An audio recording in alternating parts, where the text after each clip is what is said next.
तो नमस्कार बच्चों, स्वागत है आपका अपने YouTube channel the learners hub में। और हम यहाँ पे डिस्कस करने वाले हैं कि आप बैंकिंग एग्जाम 2025 के कैसे अटेम्प्ट करें।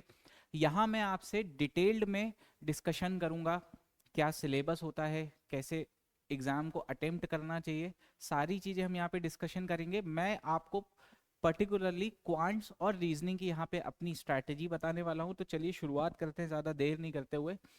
सबसे पहले how to prepare banking exam के लिए सबसे पहले हमको ये सवाल उठना चाहिए कि हम तैयारी आखिरकार कर क्यों रहे हैं। तो why to prepare for banking exams. तो इसमें अगर मैं सबसे पहले पॉइंट की बात करूं तो ऑफ कोर्स आपको एक बहुत ही अच्छा करियर स्टेबिलिटी मिलती है, आपको जॉब से कोई निकाल नहीं सकता है। एक अच्छे ऑर्गेनाइजेशन में आपको काम करने का मौका मिलता है, एक फिक्स सैलरी आपके अकाउंट में हर महीने की आखिरी तारीख को अच्छी खासी सैलरी आती है। ठीक है, नेक्स्ट पॉइंट बात करते हैं ग्रोथ अपॉर्चुनिटी। तो यहाँ पे देखिए अपॉर्चुनिटी आपको बहुत मिलेगी ग्रो करने की।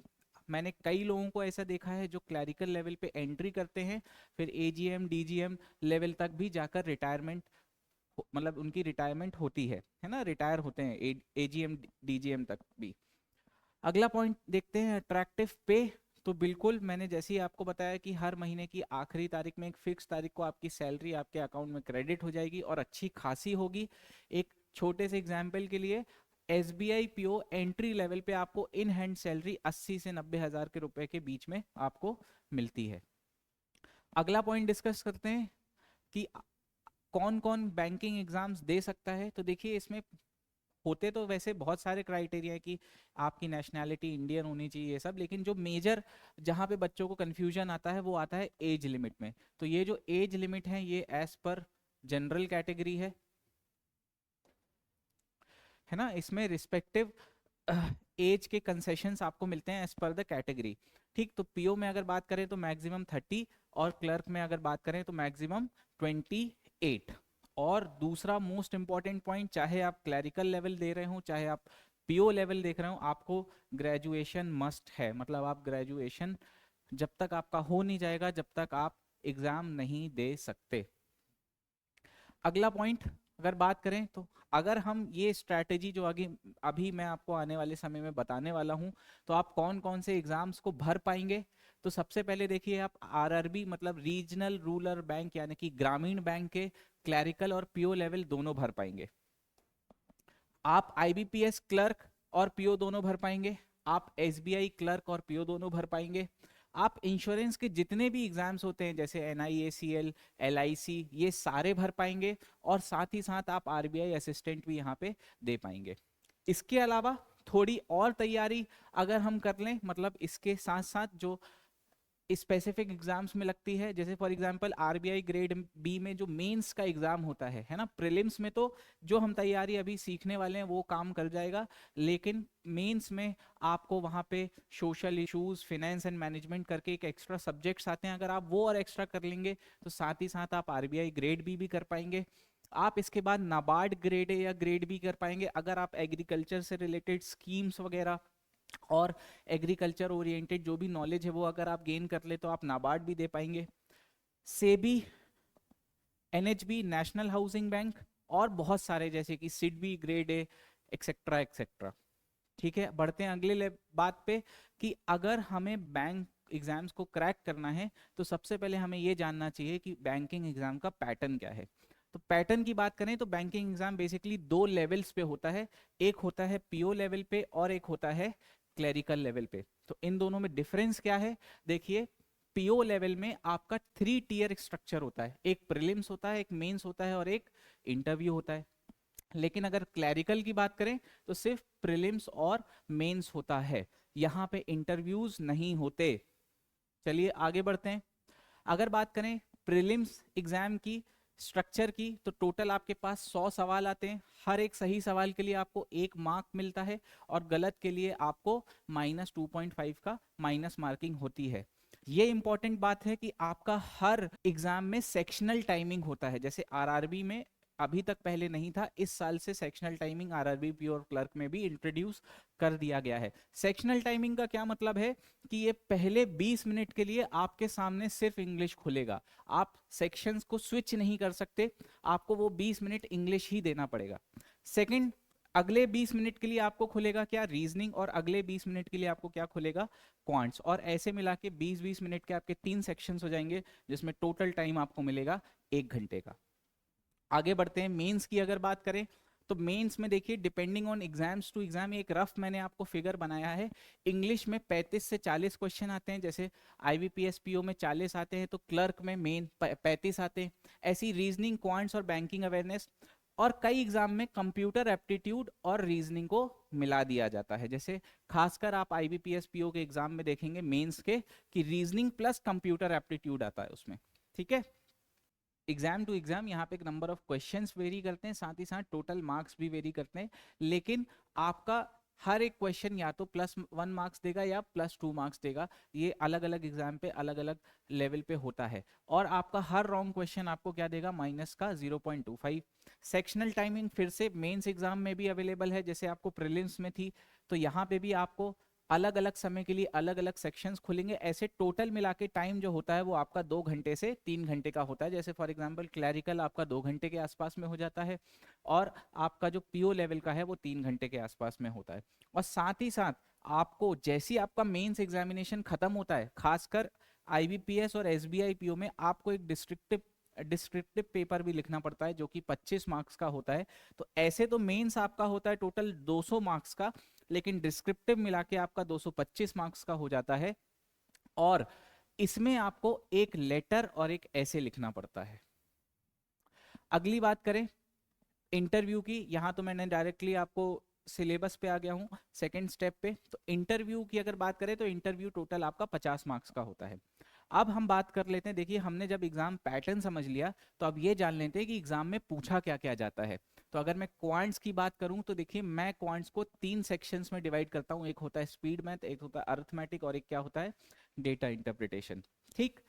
अगर मैं इनके डिटेल सिलेबस की बात करूं तो देखिए स्पीड मैथ के अंदर क्या क्या आता है, simplification and approximation, number series और क्वाड्रेटिक इनइक्वालिटी, ये सारे टॉपिक्स आपके अरिथमेटिक में आते हैं। और डीआई में आपका बेसिकली जो आपके शुरुआत के 3 टॉपिक है, जैसे परसेंटेज, रेशियोज एंड एवरेजेस, इनका एप्लीकेशन करके आपको यहाँ पे लाइन और बार ग्राफ या टेबल या पाई चार्ट्स के उसमें आपको डेटा दिया जाएगा।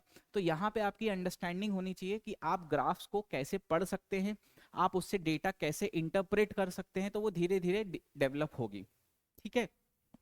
अब देखिए हमको यहाँ पे ये नाम, जैसे अगर मैं बात करूँ थोड़ा सा, स्पीड मैथ क्यों दिया गया है, क्योंकि ये कैलकुलेशन बेस्ड होता है। तो सबसे मोस्ट इंपॉर्टेंट बात, अगर आपको बैंकिंग एग्जाम क्लियर करना है तो आपको अपने कैलकुलेशन पे सबसे पहले काम करना शुरू करना पड़ेगा, और सबसे ज्यादा काम करना पड़ेगा, ठीक है। बाकी फिर आप ये सारे टॉपिक्स पे जब धीरे धीरे आएंगे, अभी मैं आऊंगा कि कैसे आपको स्टार्ट कैसे करना है, उस पर भी आऊंगा।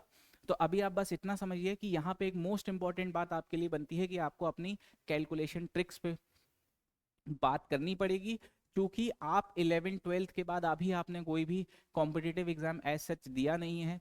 आप किसी भी एग्जाम, जैसे आप ग्रेजुएशन कर रहे हैं तो आप उसमें कैलकुलेटर्स वगैरह का यूज करते होंगे, तो आपका पूरा कैलकुलेशन जो स्पीड है वो अभी बहुत कुछ खराब हो चुका होगा, तो आपको फिर से इसको सुधारना पड़ेगा, नहीं आता है तो दोबारा सीखना पड़ेगा। अगली बात करूं, अगर मैं रीजनिंग की बात करूं तो ये पजल्स और अदर टॉपिक्स में डिवाइड होता है। पजल्स में अगर बात करूं तो puzzle is one of the most important topics in reasoning, क्योंकि मोस्ट ऑफ द पेपर इसी वाले सेक्शन से बनता है, चाहे प्रीलिम्स की बात करूं चाहे मेंस की बात करूं। पजल्स देखिए ये सारे डिफरेंट टाइप के होते हैं, एक होता है month, day, year based, box based, flat based, designation based, row based, circular arrangement, ठीक। और अदर टॉपिक्स क्या क्या है, जैसे inequality, coding, decoding, blood relation, direction, distance, alpha numeric series, etcetera etcetera, ठीक। तो जब हमने सिलेबस कर लिया, हमने एग्जाम का पैटर्न समझ लिया, तो अब सवाल उठता है कि हम स्टार्ट कैसे करें।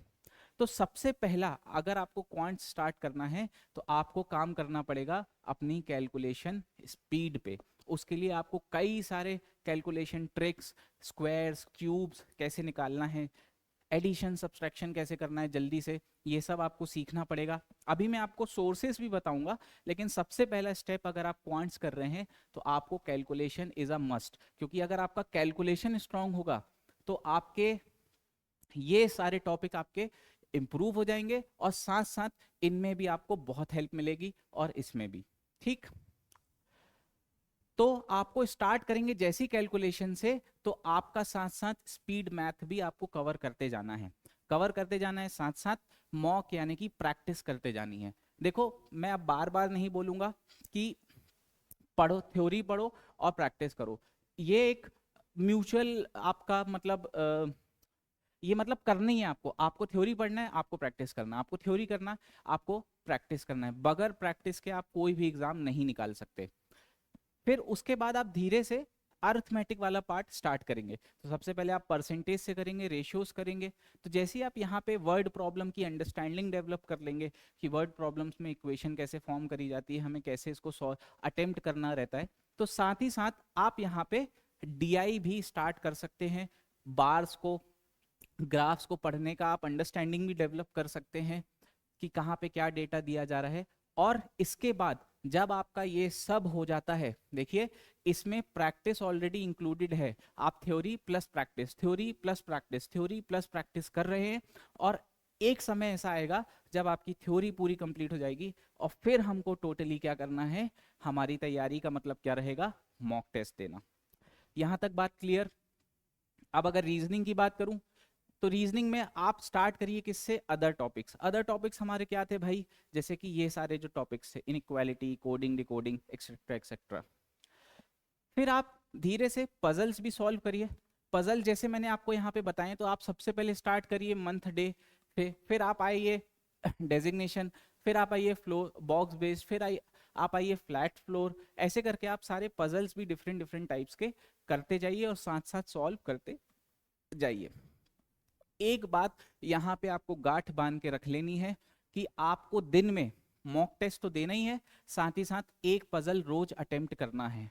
बगैर एक पजल सॉल्व किए आपको वो फ्लुएंसी पजल सॉल्व करने में या वो कॉन्फिडेंस डेवलप नहीं हो पाएगा। आपको डेली का एक पजल सॉल्व करना ही है। आपकी तैयारी जैसी आप पढ़ने बैठ रहे हैं, तो पढ़ने बैठने से पहले आपको एक पजल अटेम्प्ट करना है, जब आप उसको प्रॉपर तरीके से सीख लें। शुरुआत करें आसान आसान क्वेश्चन से, फिर उसको प्रीलिम्स लेवल, मेंस लेवल तक लेकर जाएं, और सारे डिफरेंट टाइप के क्वेश्चंस हो सकते हैं, वो आप वहां से प्रैक्टिस करें। फिर जैसे ही आपकी यहाँ पे थ्योरी हो गई, तो इसमें भी लास्ट स्टेप क्या होता है, सिर्फ और सिर्फ मॉक टेस्ट देना। अब ये जो मॉक टेस्ट है, यहाँ पे अभी मैं एफएलटी नहीं इंक्लूड कर रहा हूँ, क्योंकि मैं अभी सिर्फ और सिर्फ मैथ्स, क्वांट्स और रीजनिंग की बात कर रहा हूँ। एफएलटी अगर आपका इंग्लिश भी हो जाता है, तो आप यहाँ पे फुल लेंथ टेस्ट दे सकते हैं। अब मैंने आपको बताया सोर्सेस के लिए, तो देखिए हमारे यूट्यूब पे बहुत सारे प्लेलिस्ट बनी है अलग अलग टॉपिक्स की, एज इट इज जैसे यहाँ पे जो नाम लिखे हैं वैसे ही आपको प्लेलिस्ट मिल जाएंगी। तो आप इसको स्कैन करके आप हमारे यूट्यूब से जुड़ सकते हैं। जो थोड़ा सा फिनेंशियली साउंड है, जो मतलब हमसे और डायरेक्टली जुड़ना चाहते हैं, तो हमारे ऑफलाइन बैचेस जबलपुर में लगते हैं, हमारा मदन महल में हमारा सेंटर है, वहाँ से आप जुड़ सकते हैं, वो भी बहुत नॉमिनल फीस में है। इसके बाद मैंने आपको बताया कि आपको प्रैक्टिस करनी है। प्रैक्टिस के लिए आप हमारा ये ई लर्नर्स ऐप डाउनलोड कर सकते हैं। इसमें भी बहुत सारे test free of cost available हैं, तो आप यहाँ से भी कर सकते हैं और एक्चुअल एग्जाम का फील ले सकते हैं कि एग्जाम में किस लेवल पे डिफिकल्टी आती है। ठीक, अच्छा, प्रैक्टिस जो यहाँ पे मैंने लिखा है, इसमें आपका PYQs भी रहेगा। ठीक है, मतलब प्रीवियस ईयर क्वेश्चंस, ये भी आपको हमारे ऐप पे मिल जाएंगे, तो आप यहाँ से प्रीवियस ईयर क्वेश्चंस देखकर आप वहां से प्रैक्टिस कर सकते हैं।